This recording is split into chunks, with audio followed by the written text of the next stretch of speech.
Welcome back, everybody, to the LCK. We're here for the second match of the night, KT Rolster versus Hanwha Esports. My name is Valdez. With me is LS, of course, the Leandri salesman. How are you doing today? How are your sales going? Honestly, they've been going a little bit fantastic. Yeah? All the last series, we had a couple of purchases today. Ooh. Yeah, definitely a lot of them. Stonks are up, I'm guessing? They absolutely are. Great. And Cheryl, the other shopkeeper, Ooh. did manage to convince some people to build Morello, so unsuspecting victims. But doesn't really matter. It really is. I'm glad that you're concerned. KT versus It's a big deal. Esports is going to be the second match of tonight. Hanwha Life are completely out of it for the remainder of the league, but KT really want to win this match, and they want to win it in a 2-0 fashion. So, we'll see. Desperate for a win, KT has to keep their playoff hopes alive versus Hanwha Life wants to escape the rock bottom. There's no more relegation anymore, so this is where competitive integrity gets a little bit weird, where Hanwha Life doesn't have a lot left in it for them, but KT still has a lot riding on this match. And we'll see what kind of games we get here tonight.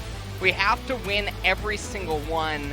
KT, they need to go on a bit of a miracle streak in order to have a chance here, Valdez. Yeah, they have, I guess, 5 matches left, right? Yeah. They're 5-8, so they have 5 matches left to reach 18 total. So they need to go 10-8 to have a chance up against Afrika, and it makes sense. We need a breakthrough. Topside roster changes are happening for both teams, who will connect that into a victory. And the Aces have to step up, aiming versus Viper, who will single-handedly carry the game. Well, Viper and the Hens, but Viper specifically, has been trying so hard to carry this team to not much avail.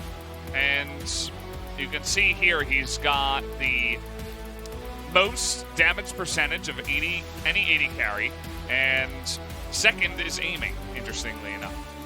Yeah, and I mean, Viper is pretty much the only member on Hanwha Life, even though Lahens is there, that is really standing out on his team. And it reminds me of Teddy back on Janair, once upon a time. So definitely is a feels bad man moment. Even when Hanwha Life loses and walks off the stage, Viper just looks like, yeah, well, what else is new? Yeah. He doesn't really seem too phased by it at this point. I think he might just be really fed up with everything that's going on. The top half of the map for Hanwha Life it's between them and Sully One Prince for just the weakest in the league. And look we at got a bit of lineup. Bit of a difference here. Yukal, Malrong, Smeb, all stepping in for game 1 up against Hanwha Life Esports. And I remember their last series that they did play, they did take a loss to T1, and that was actually last Friday, so it's been a full week. And they played this lineup in game 2, which did lose, unfortunately. And we also saw Young Jay coming out last time, but take a look at that. Cuvée is back in the lineup for the first time in a while. So they're trying to say, okay, Cuvée, we've trained you up again. You've been practicing, trying to get your spot back. See how he does today. The thing that strikes me so bizarre about this is that normally when you're out of the league, generally you want to utilize your dead games, or you want to utilize the games where you have some comfort to actually allow the younger players to get more and more experience, especially if that's going to be the plans moving forward, which we would assume that it would be. Key player matchup, aiming and Viper here on the screen. Damage percentage, Viper first in the league, aiming second.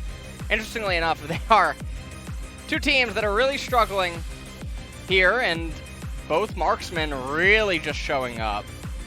And I think that speaks a lot to just not only the struggle that they're having, but also how weak their top side is on both of these respective teams. Yeah, and we saw the CS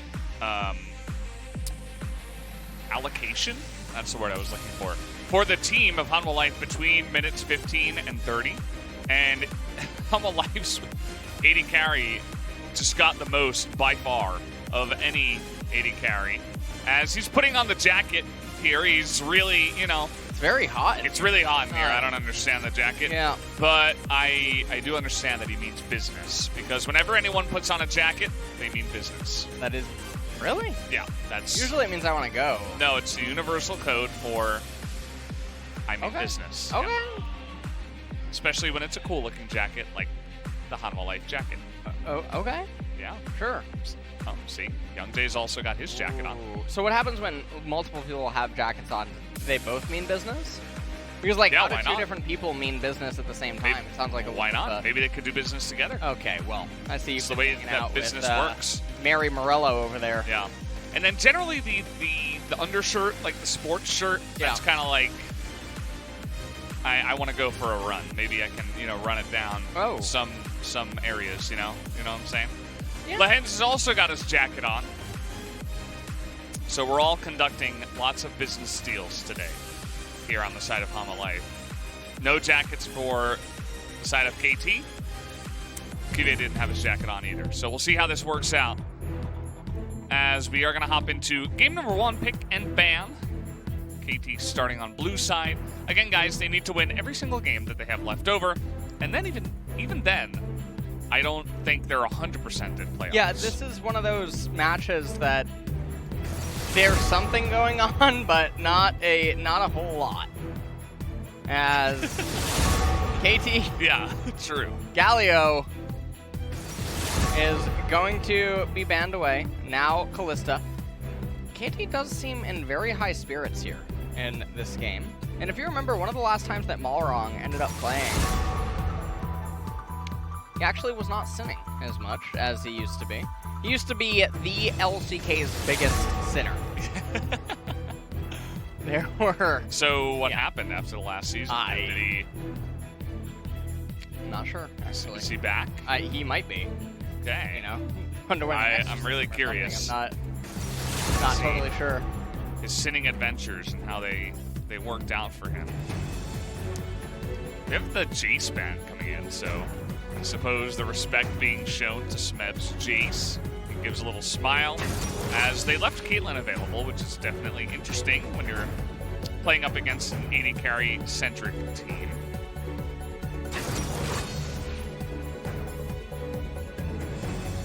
Well, generally, Caitlyn's been looking pretty good. Yeah. As Hanwha Life now with the Bard and the Volibear. So Bard's going to try to open up lanes to get on top of her. Okay, insta snap lock-in on the Graves, and now here comes Morgana as well. So, in a weird turn of events, the red team is the one that's getting counterpicked pretty much across the board. Ashe comes in, though, as another counter. We're just getting vacuum counters across the board. Actually, great. That is all that's happening. They are totally on some website right now that like looking up the counter picks. They're on Blitz GG and they're utilizing it. They're like, well, what counter is this champion? Like, I see this has the highest win percentage against this champion in top lane. No doubt. Yeah, I must pick it then. Well, but at the same time, we never see Malphite. Maybe someday. Camille TF. Very high win rate champions, even after the nerfs to TF. We saw some TF, and it did work. I think it was Showmaker was playing it yesterday. Yeah. Still looked pretty good in his hands, I have to say.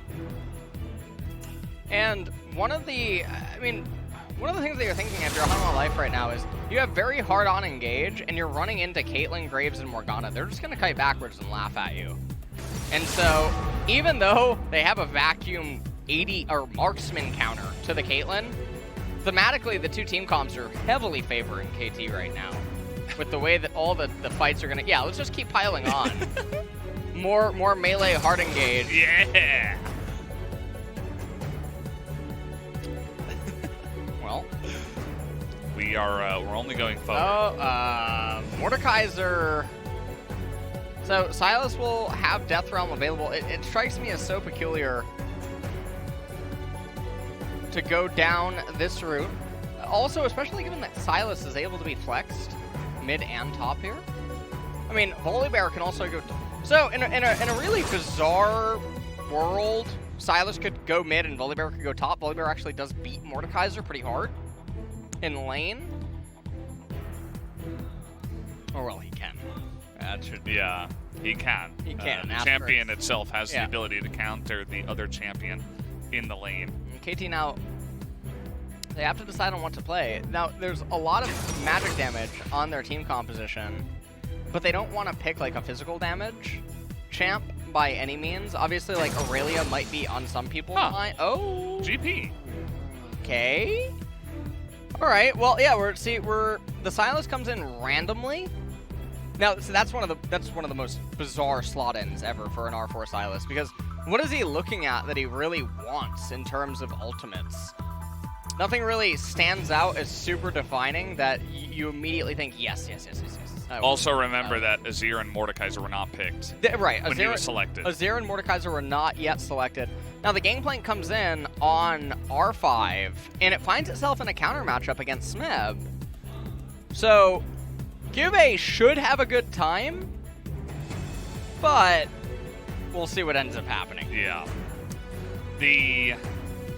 As you guys see, Max up there, he is now part of the coaching staff here for the side of Hanwha Life. And here we go. Taking a look at some of the compositions here. I mean, Morgana, Caitlyn, Azir, Graves, and Mordekaiser. I like the Azir being slotted in last for more magic damage, because even though I'm prefacing that they have a bit of magic with the Mordekaiser and obviously the Morgana and whatnot, you don't want Ninja Tab Eyes to be picked up by the enemy team because you cripple the Graves and the Caitlyn. And it makes it very ineffective. Yeah. On the flip side, Gangplank, Volibear, Sylas, Ashe, and then at the very bottom there is Bard. They have to go in. They're going to Tempered Fate, Gangplank ult, and then try to Wombo combo and dive, but you're running into all ranged champions that have massive disengage, terrain control. Yeah. It's looking pretty doomed. It is. It is on paper. And again, these two teams, out of them, it definitely does feel like KT have the most riding on this game. So they're going to be trying really hard to win it. Hanwha Life kind of fighting for pride at this point with their 1-12 scoreline that you can see up towards the top. And we were talking so much about the AD carries and how both teams really try so hard to feed them all the CS, give them counter matchups, stuff like this. Viper on the Ashe, I mean, you talked about yes in lane, but I feel like he might just get blown up into smithereens by this comp or outranged. Or there's so many things that I think that KT's composition can do against Viper in this game. Yeah, and I think that in this game, it's also very hard for Ashe to really do anything that she would ideally be seeking to do, because I feel like she's going to get left behind the rest of her teammates. Yeah. When the fights unfold. It is Viper, and he is the centerpiece, which is why, again, it's just so strange. We take a look at the runes here. Bit of an honest rune setup here by aiming. Nothing too bizarre. That is a beautiful Morgana skin, by the way. Lehens ends up whiffing. Tormented Soil. He's getting some poke down. And we take a look at all of the rune setups across the board. This presence of mind, we're seeing it so much nowadays. Everyone really valuing it. And Graves with Ignite, by the way. Not Flash. And no, it is not a mistake. It is Malrong. It is a way to really amplify your dueling potential, as well as just kill threat whenever you proc phase rush in close quarter combat. UCal, I mean, you know, look, everyone has a bunch of ones. He's about to get hit. That's how you're going to look at it. That's how you're going to look at it. This is a team effort here. Well, what's really the difference between a 1 and an L, though? You know, it's kind of difficult to see unless you're typing it on a keyboard, right? You're throwing some shade at me right now, aren't you? Honestly. Yeah, I mean, you know, just trying to cover it up a little bit, but you caught on to it. And the 1 and the L, very similar. As Graves is 1-15, and the only win has been taken by Hodaewon Prince's Flawless against Team Dynamics early on in round 1. You're not even paying attention to the Graves win rate. No, You're looking at was the farming. More preoccupied with Malrong failing his double and triple shots. And now he's going to move over to the lane where the gangplank is shoved in. Azir is even. So you can see he can't even account for where Youngjae is right now. So if randomly a Volibear just comes flying out of left field, gangplank runs down because he has the giant crash, things are definitely not that bad. Now, I have no idea why Cuvée didn't just recall and go for a cheater. There's a massive wave of minions that are attacking them, but they're trying to get on top of Cuvée. The damage will not come in, and with the TP, they're trying to land there onto the Graves. First blood will go the way of Miru with the teleport gank coming on in.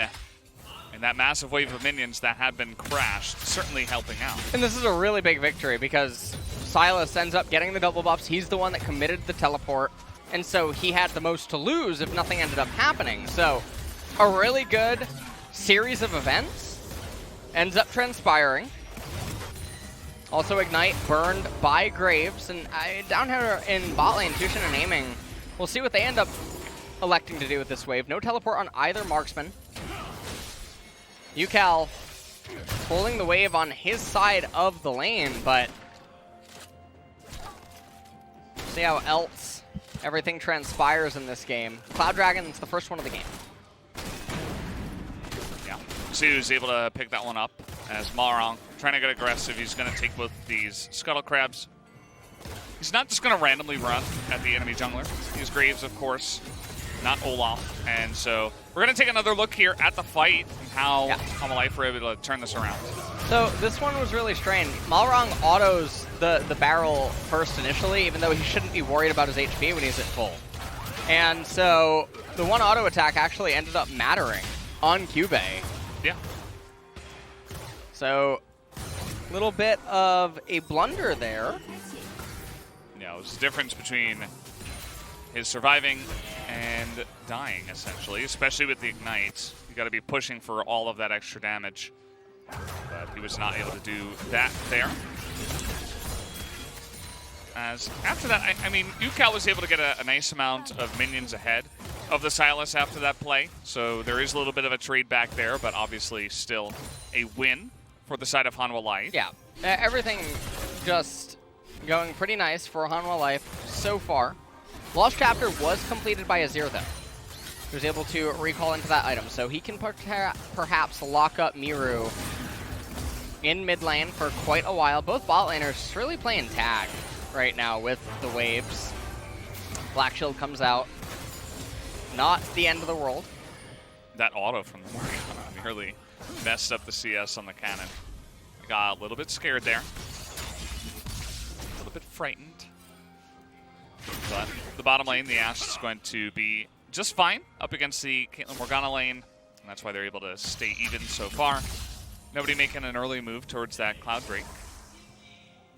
And both these junglers just trying to farm it out here. Graves having more CS than the Mordekaiser up on the top side, who did suffer the most from all of the shenanigans that happened early on. And, ooh, Aiming. Recall cancels, but doesn't even matter. Not a cannon wave. Yeah. And we're just continuously playing ping pong. No one is manipulating their lanes, by the way. We are just, everyone's just pressing letters at each other. QWER, couple of right clicks. ABCD. No, QWER. Oh, yeah. Sorry. Okay. Weird keyboard setup. I mean, I like to press the A key for the attack move, but to each their own. And finally, HLE is going to come over here, take that Cloud, as it will be either Infernal or Mountain Soul that do come in here for this game number 1. And after that initial play, you see that the gold has kind of evened itself up here. Obviously, Cuvée is going to be able to extend their lead a little bit by grabbing a bunch of gold from this wave. But at the end of the day, UCal is doing a great job of dominating the mid lane ever since the beginning. And so he's getting a lot of value there and bringing his team back into the game. And looks like he's trying to get that first turret plate. Not going to be able to. Summon some Sand Soldiers. And honestly, I'm mostly curious about how the Sand manages to die itself as it ends up being summoned. It's really weird. I'm not totally sure. Technology. Oh, okay. Yeah. It reminds me of that movie with, what was his name? He plays Iron Man. Downey Jr. Why can't I? What's his first name? You're asking the wrong. Robert Yeah, Downey. said Jr. it at the same time. Yeah. Okay. Ooh, this is. I really don't know what that was actually. We'll just say that it is.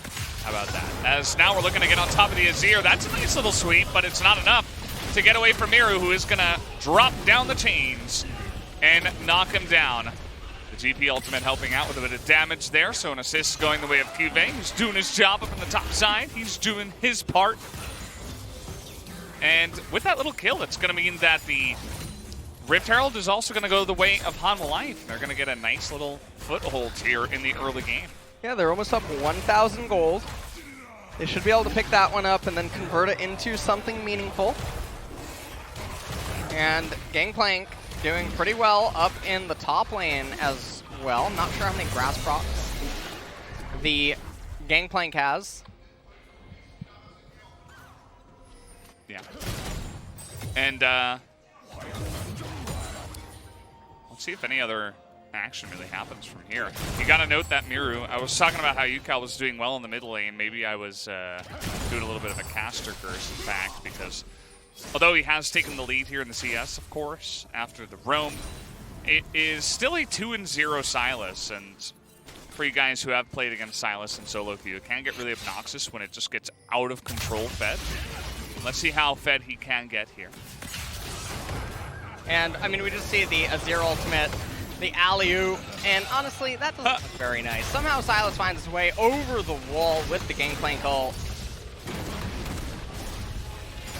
Chains are powerful. They really are, yeah. I don't know how they connected through the sand wall. So we'll see exactly how much Miru can carry from here. And things are definitely going really well for them. I mean, they got that going on, and actually Miru's going to take a very aggressive trade once again. And this is what I was talking about, the kind of solo QS Sylas that can just take ultra aggressive 1v1 trades once he gets that lead.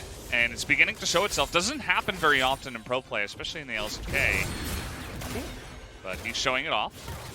Nice volley there by Viper. And, okay, aiming into shit. Now, I mean, Viper could freeze with Lehen. There's no objective on the map, but we got a hot date, so ready? There we go. Lens is like, what are you doing? You gotta push, buddy. What are you waiting for? So if they just froze and Volibear is that close, and you have Ash Arrow and Bard Ultimate, it's a guaranteed kill. Or Kate and Morgana can't walk up to the lane.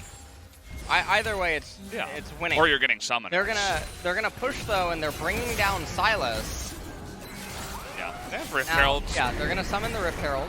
So this is really early, especially with how the lane is going in mid lane. Using it against the Azir's turret so that you get a lot of damage onto it and break it maybe with the second Herald is super important.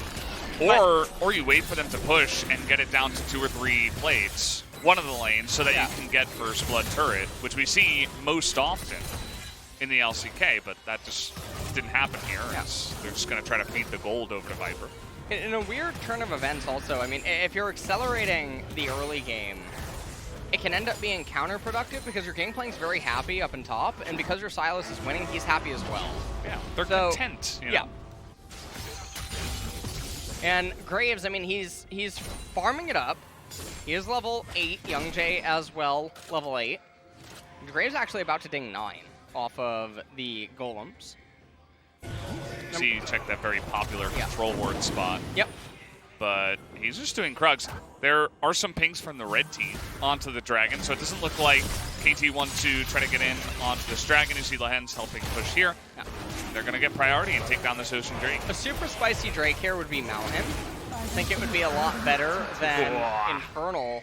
There you go. And I say that because Mountain is so obnoxious against both of these team compositions. Both teams really hate it, whereas Infernal, it's still able to be played around. So both teams can conduct themselves in a pretty similar way, but when their hard-on engages are just being invalidated by resistances and stuff, it makes it very, very difficult to try to play. Mordekaiser going for Leandri's first item, but he has a dagger in the inventory, so a little bit of Build-A-Bear going on for him. Trinity Force was already completed on the Gangplank. Binding lands by Tushin. Yeah, the bottom lane has mostly just been, let's see who can compete to push the fastest. Let's try to get some plates, guys. There were no plates taken by aiming in Tucson, the Caitlyn Morgana lane, so there is that. That did come in.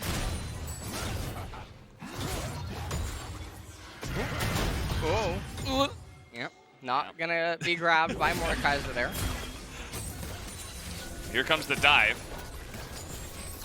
And, well, they got here a little bit late. They're still considering it, though. They've seen Malrong, and they're just gonna try to burst him 100-0. And there it is, as aiming has to flash away. Morgana, another sacrifice.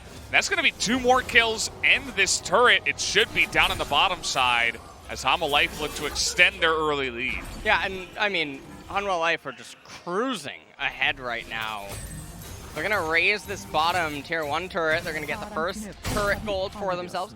They're not shoving the next wave, which is interesting because now it means that the wave coming into bottom, I don't know why Morgana's going with Caitlyn, but the wave coming into bottom, it could just be frozen. And Kate could just hold it indefinitely at the golems. Because even if Rift Herald's coming up and you make that as an argument, well, KT's in no business to fight it anyway, so they shouldn't be thinking about it as an objective. There's also no turret plates left to capture. 2.5 minutes until that mountain, and, you know, drafts aside, unless this really turns into a dynamic Afrika-esque type of game that goes the distance and goes 40 minutes, this is really looking doomed. It does look like Hanwha Life. They're in the driver's seat here. Yeah. I mean, I don't know how they had no idea 한 방에 터뜨릴 각은 안 되나? that they were here. 이거 볼래? 이거 볼래? Let's go here, let's go here. 다 왔어. Got him. Yeah. There were some wards in their own jungle, and there was mid missing. Like, that should have been pretty obvious that, you know, there was some rotatos going on, but they just seem to have no idea. As here we go again, the chains come in, and that is a dead Azir. He's gonna try his best, and now Smeb might be forced. Okay, they're gonna go forward with the GP ultimate, as now they're diving, trying to get on top of that turret. The Death Realm comes in. Yep. And a little bit confused, but they got 5 members up here. They're definitely going to get Smeb, I would imagine. Cuvée just going to tank it up. And down will go the Mordekaiser. This is a steamroller for Hanwha Life here. Well, at this point, Hanwha Life, they're a little bit over 4,000 gold ahead. Also, the itemization, definitely a lot of loss to Shopkeeper here in this game. Okay. Get to that after. Tushin kind of, ooh, that's a magical journey. Yeah, that's why you save it for the ideal time. A magical journey. Wow. Nice, yeah, that's like it's really cool. Because they got under safety. It's really fancy. Thanks. Oh boy. Yeah, the Bard mechanics. Bradley Chadinson, he knows what's up. He also he protect, but he also attack. Yeah. So that time he was protecting, and he did a good job there. And Miru's really just, he's making life so miserable for you, Cal, today. Yeah. And so a lot of Sand Soldiers, they're not sure what side they're on. Does not really matter. 아들 킥 받았다. 들어갈게. I'm gonna go in. He manages to 아들. get that cancel. 다 왔어. 아들. 캠프.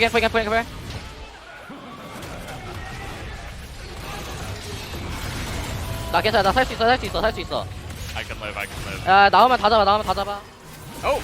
If I come out, let's get him. Hey, so... What? Yeah, I have no idea what's going on in this game. Was that Temper Fate? Just like it was. No, that was Holy Barrel. Because it ohm recorded the turret. Looks like both were used, though.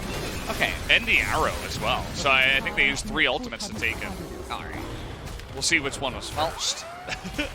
Mountain Dragon is being taken. Okay, we got Holy Bear domination, on the screen. Yeah. Okay, well. No, now we have Silas. Silas. It's taken Polar Bear a while to solo this, so you got time. Alright. See if it pans to any other champion. well, No. Silas. Well, he got 4 MR and 4 armor. Yeah. So that's pretty good. I mean, that's not, it's not the biggest. It's much more valuable. Okay. All right, the Venn diagram here. Knows everything. Yeah. So you arrow Tucson, bait him into black shielding himself so that the Tempered Fate hits aiming, who did not have his flash, and maybe didn't have his net, but wasn't able to get out of there regardless. And the easy follow-up from the wrestler Volibear. Just pops in there off the top rung. Here comes this is confusing. I am confused, and he's dead. Yeah. Wasn't able to get away. Yeah. And so that is a shutdown going aiming's way. Hurt itself in confusion. That's what happened there. What is like the most iconic bear Pokemon? Ursa? Ursa Ring? Isn't that it? Yeah, I guess so. Teddy Ursa?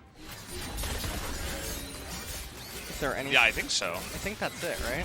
Or Slaking, but I don't know if you... Is that a bear? Is that a bear? I don't think that's a bear. Yeah. It's a sloth. It can be a bear if you want. Different animal. No, I don't think it can. Stop making fun of my eyesight. Oh, boy. Yeah. Oh, there's the new gen. There's that panda-looking bear. You know what I'm talking about? I forget what his name is. Honestly, I haven't played too much of the newer gen. Still don't own a Switch. Okay. Yeah, I play on my Atari. Yeah, I never actually picked up the expansion pack to Sword and Shield, which makes me just so sad. It feels like the hype died around it so fast, and I just feel bad. Yeah. There should just be an MMO. Or a LOL Pokemon simulator. But I guess an MMO would reach an inevitable end where everyone just uses the legend. Like, I don't know. Yeah.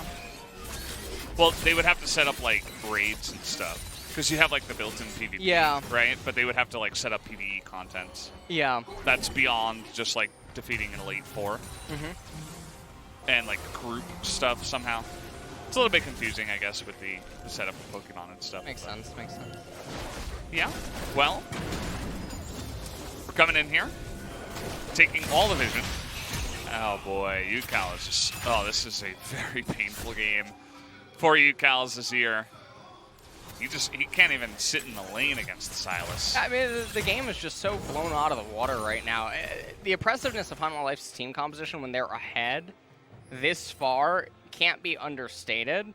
We mentioned in the draft that it's very hard for them to win in mid and late game especially, but it's also on the assumption that the lanes would be conducted in a normal manner. And that just never happened. Things went from 0 to 100 very early on in the game. And with Graves just falling behind, Azir falling behind so much, it really causes the map to just fall apart. And so now we have a minute and a half until Mountain Soul comes up, and really it just feels like KT is just rolling over and dying. Yeah. You've also got this GP up in the top lane, which currently has 2,500 more gold than his opponent. And because the gank originally failed up in the top side, he's had the plainest, cleanest free lane from that gank onwards. And the Mordekaiser's just doing 0. As he gets super fed, he's doing GP things, he's stacking the gold, and eventually he's going to have 3 items, and he's going to be critting you in the face. So there's not really much that KT can do about that at the same time. And 40 seconds until the Mountain is going to come up. And we shall see where everything else is going. Looks like Cube might go Guardian Angel 3rd with his BF sword. Could also just keep going on to crit. And, I mean, that would be a little bit sad. Some Infinity Edge action. Yeah. 15 seconds. This game just looks game over. Hanwha Life has the low ground. Just get the dragon. Just Bard ultimate. No. Yeah, they're trying to do the combo again. And I mean, they should be able to take this Morgana down, but she's gonna Zhonya says, oh boy, Cal. I mean, he's just really, he's really not able to do anything. The saddest Azir I've ever seen. Oh. And yeah, he's dead too. So there's the 3 kills going the way of Hanwha Life, and they are going to the Baron. I don't know how this so consistently happens in the LCK. This is so insane to me. Soul is up, and if you get Soul, you just start the Baron for free, and the opponents are demanded to react to it. Yeah, and they think that the Bard is somehow going to stop it. It's just so disgusting, Valdez. It really is. Okay, they're going to TP, but it's a little bit too late. As the smite should come in from Malrang, there is going to be the Mountain Drake handed over. As Malrang, he did his part. Doesn't matter if he dies. He knows he will. He's just trying to delay as much as possible as the stun comes in. And they're going to give the kill over to Viper. So now, with all of that insane gold that they have picked up, Hanwha Life will go back, try to buy their items, and then go ahead and push with the Baron. But, as you're saying, but, I mean, they could have gotten both. Whose idea is it that they don't want to just immediately end the game? You get the Mountain Soul, you get the extra resistance, you get the EHP, you start the Baron, and then you laugh. And then you say, okay, well, we're going to do Baron now, and you come into us, and you're going to lose because we have the Soul, and we're so far ahead. Yeah. Then we're going to get the Baron, push with it, and Soul, you just lose. And it converts into Elder. We see a team fight breaking out, and it's so haphazard as well, because they end up winning it in dominating fashion, and I just think to myself, well, now they can split up members or just go over to Soul, get that, do a reset, start the Baron, get the Baron, and then immediately convert into an end. But now, KT, they buy themselves a lot of time, because by KT getting the Dragon, after the Baron's taken, everyone runs over to the Dragon. Oh, no. You know what? Time is not... I just can't. It's so sad for you, Cal. It's like the saddest Azir game I've ever seen. The sand that is used in Zhonya's hourglass is definitely made up of Azir, so... God, this is one of the saddest things, yeah. Oh, man, this is just... This goes beyond bullying. This is the saddest Baron has 1 minute left, though. And then we have 2 minutes of downtime until that mountain comes up again. But this is all bought time that KT has managed to get to try to let them get to their second, third items on some of their champions. Yeah. Here come the rotations. Well, Mirror's dead. They're going to try to get on top of him. He tries to go and trade a kill, but it is not going to happen. With the Baron, they're going to try to push these 2 lanes as KT is out of position. I think they'll only get turrets here, I would imagine. You got Bard in the middle, so they're looking for a magical journey to go out of here. But actually, with that binding, it might be the Volibear going down. He is so tanky, though. It's crazy. As he's eventually going to go down, they get the Morgana, but a lot of trades going the way of KT that absolutely did not have to happen. There's another kill onto Lehens, and it's actually only Viper standing. Definitely a little bit of a blunder there towards the end of their Baron push, LS. This is really, really surprising. So many shutdowns and so much EXP, and with all the waves coming into KT, this is like deja vu. We saw it earlier on tonight in Africa series, and now, I mean, you just see the way that they're playing it. Viper, he's not there. He's not ready to interact. There's no reason to do these things. They are consistently taking suboptimal plays. It's not the highest EV decisions that they could be making time and time again. And I mean, it's thought processes like these that contribute to their 1-12 record throughout the split. Yeah, I mean, it's true. It's sometimes at the highest level, it's about the fewest mistakes that you can make rather than, you know, the flashy, you know, YouTube highlight plays. And that's why a lot of the time in the LCK, we have the top teams for a long time just being very safe, standard, straightforward, because they made the least amount of mistakes. At least nowadays, some of the top teams are just very aggressive and just mechanically gods of the game, so that spices it up a bit, but you have to try to make as little mistakes as possible. And you can see now they're going to set up for the Mountain Drake, but They could have gotten this 5 minutes earlier. That still stands as they're looking to potentially catch someone on the top side, but there's nobody there. So just got to try to rotate down, and I would assume they would try to fight over this mountain Drake. And, I mean, 30 seconds, Hanwha Life, they should take out the Blast Cone. As they move into the jungle, they're going to clear out all of the vision. Miru up in top lane, so he's going to teleport into the fight, it seems. He could also lock up UCal and deny UCal from joining the fight. That would be another option. But I think that with Silas especially, I mean, having him at the team fight, stealing Smeb's ultimate, and then trapping Graves, because you know that they might try to, well, no, it doesn't look like they're going to try to do anything, actually. Yeah. Mountain Soul is just going to be given over completely for free. And KT are going to try to fight back against it. It is going to be the end decision. Yeah, seems like that's the way it is going here. We do have the Baron spawning in 25 seconds. Looking to maneuver over there. Balrog spotted. It looks like he didn't know he was spotted. As that arrow is going to hit the board, he is just going to be stunned up for ages as the Temper Fate does nothing. And Miro taking a ton of damage, has to go into his stopwatch here. Not the cleanest fight, but eventually they will take out the Mordekaiser. And so, I mean, Youngjae is going to be able to heal up, especially, I mean, just look at the HP. Everyone just getting these shields back so quickly. It makes it so hard. And now Baron's even going to have to chew through it. More shields coming in.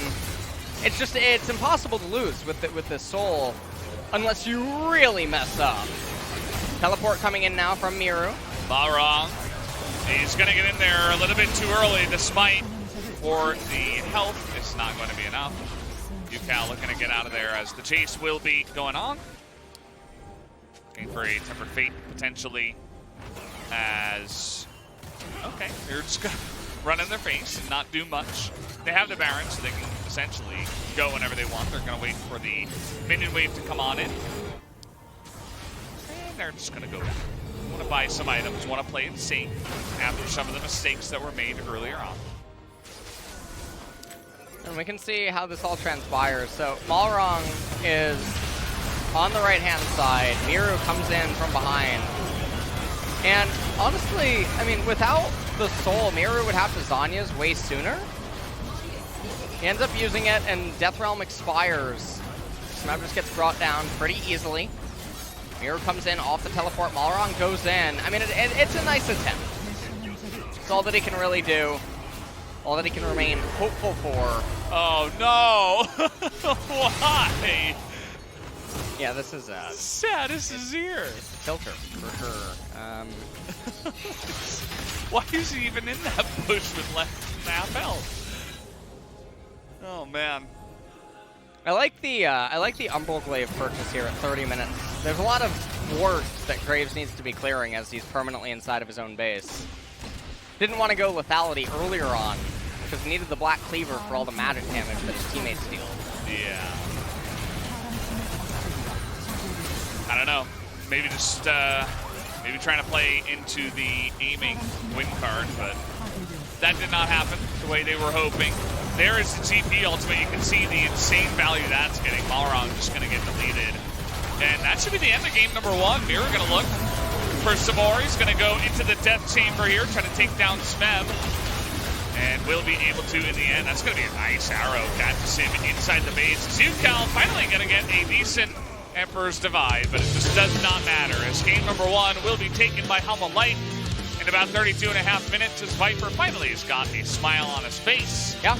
As they do take a win against the middle of the pack team. And I mean, if they play like that in game number two, it could just be a really quick 2-0. I imagine KT's going to use subs now because I don't know how you don't tilt off the face of the planet after that kind of a game number one.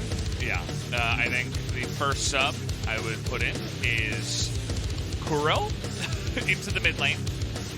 And yeah, I mean, Ukal, just that was one we're all gonna try to forget, unfortunately for him.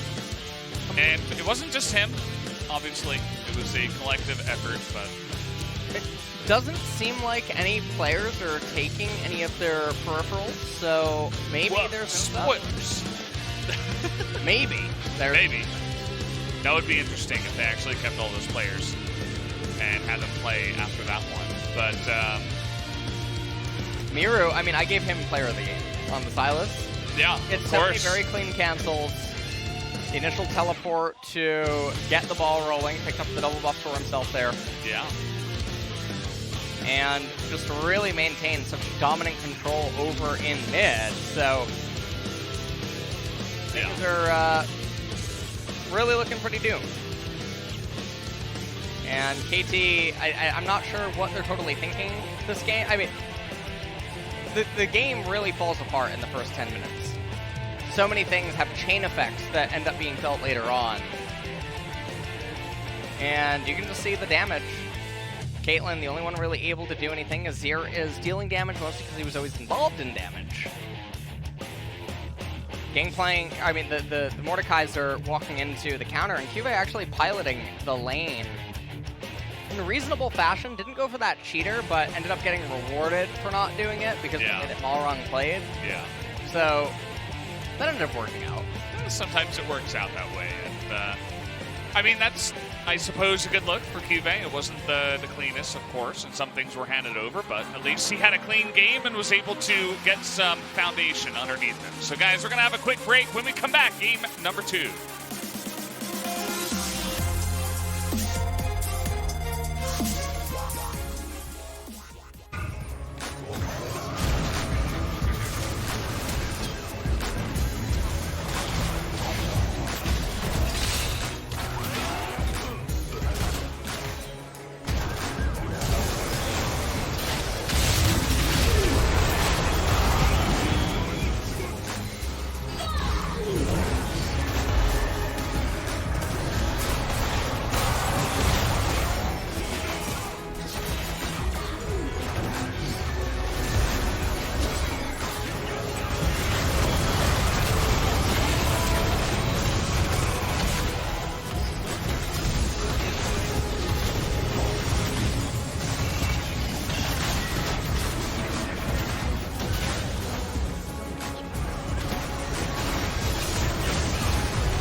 라인 바꿔 지금 가는 중. 불씨 없어 얘네. 야, 그블스턴 그블스턴 그블스턴. 그분 봐, 그분. 나이스. 끝내 아래 거부터 더. 타워만 더 타워만 나그 모델 들었어. 모델 이긴다. 타워 끝났다. 오케이, 나이스. 아 진짜 아. 아 손우 형. 아 왜? 아 손우